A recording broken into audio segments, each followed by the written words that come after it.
In this Elementor tutorial video, I will show how to change font and text style in Elementor WordPress. Okay.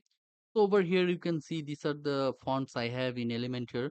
So this is the title over here. To change the font family, all you need to do is click on this title, go to style, and then go to typography. And over here, you can change the font. Okay. Over here, now I have Poppins bold. I can set it to another font such as Vardhana. Okay.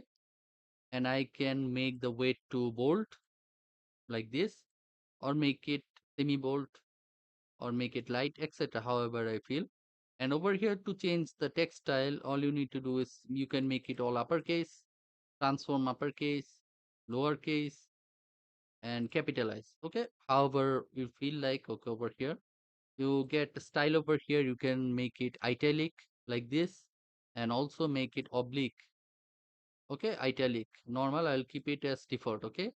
Decoration over here, you can set underline. This will put an underline on the text. And overline, it will put an overline on the text. And line through it will show that the text as if it is cut. And then none or default. Okay, none will show no decoration or effect. And default, this is how the default looks like. Okay. And you can change other styles. And you can change the line height over here like this.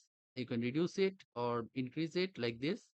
And letter spacing, you can increase the space between the letters, but I will make sure it is default like this 0.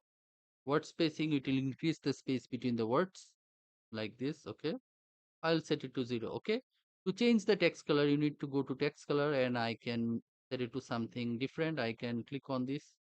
I can i can make it yellow or black, and I can make it pink or purple like this if I choose to. Great. I'll this turn to pink. Okay, I will change it to purple. Great. I'll click on and make it purple. Okay, great. And is there is anything left? Okay, no. So this is how you can change the text font family and text style in Elementor WordPress. And if you have found this video useful, then please make sure to like this video and subscribe to my YouTube channel. Thank you.